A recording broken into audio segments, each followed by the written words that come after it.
F takes e4 in Champion Chess Tour Chess.com. Magnus Carlsen versus Vincent Keymer in winner's bracket final.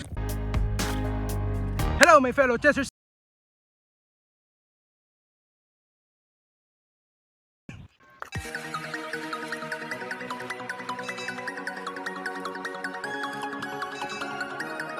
I'm gonna show to you, my fellow chessers, the chess game of Vincent Keymer and Magnus Carlsen, between Vincent Keymer and Magnus Carlsen in winners bracket finals in Champion Chess Tour Chess.com. So let's begin from the top. So let's begin on knight f3, and then g5, and then e3, and then knight f3, and then c4, and then e6. This is English opening again card defense, my fellow chessers.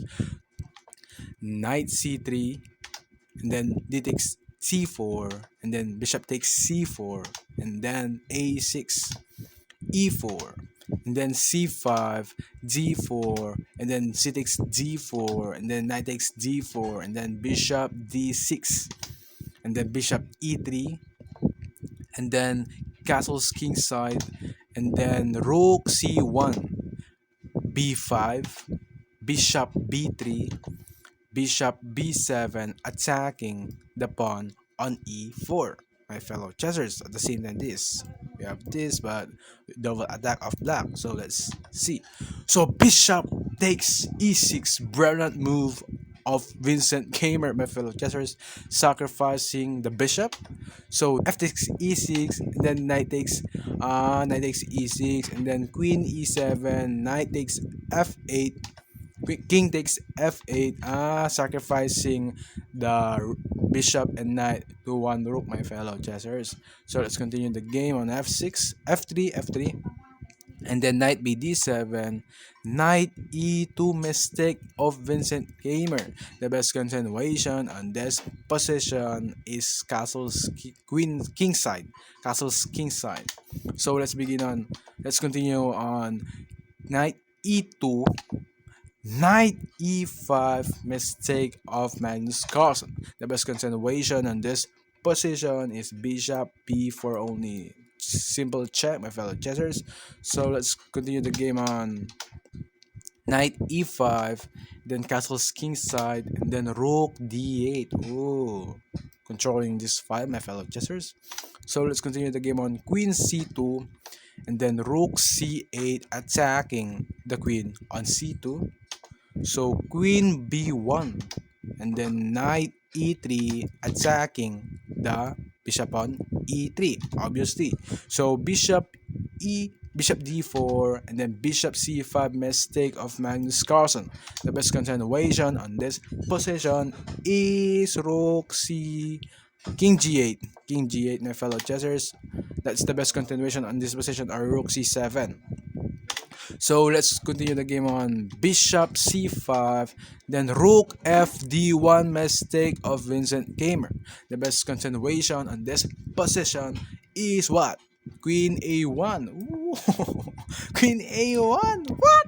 As you can see, my fellow judges, queen a1. What? Rook fd1. Let's continue the game. Rook fd1. Then knight takes e4, sacrificing the knight. So let's see.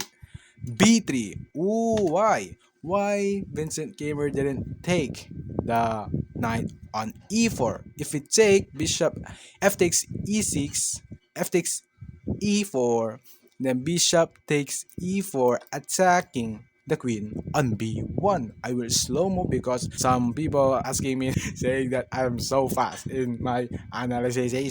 Okay, so let's continue the game. Attacking example here.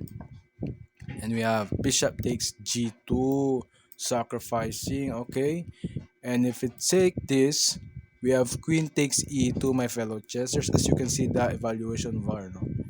So let's continue the real game.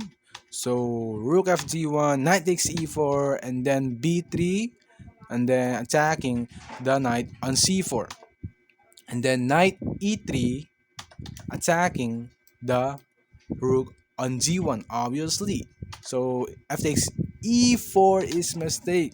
The best continuation on this position is bishop takes c5, bishop takes c5, and then knight takes c5, something like that.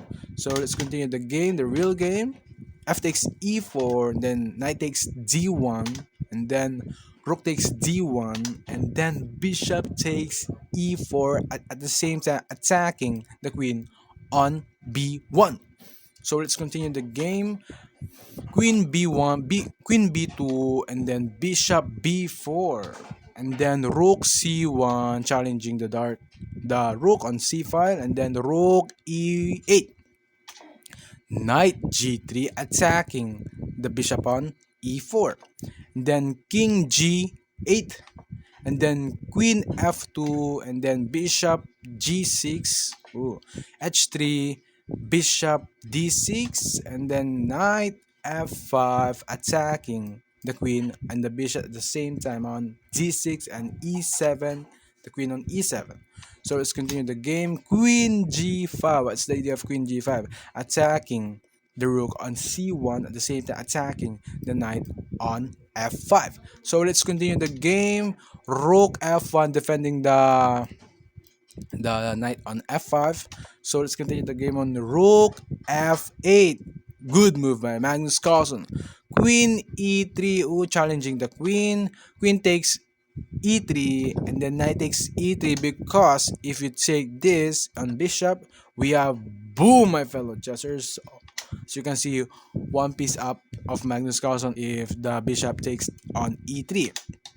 So that's why knight takes e3, and then rook takes f1, and then king takes f1, then bishop b1 attacking the pawn on a2, a4, and then bishop a2 attacking the pawn on b3. So let's continue the game. A takes b5, and then a takes b5, and then bishop takes g7 sacrifice. Bishop e3. Why? If we take this, as you can see, my fellow chessers, we have knight takes f5 fork, my fellow chessers. As you can see, my fellow chessers, fork. Then something like that. That's why Vincent Keymer sacrificed the bishop on g8, g7. So let's continue the real game. Bishop c5, and then knight f5 defending the bishop on g7, and then bishop takes b3, then bishop d4 challenging the dark square bishop, my fellow chessers.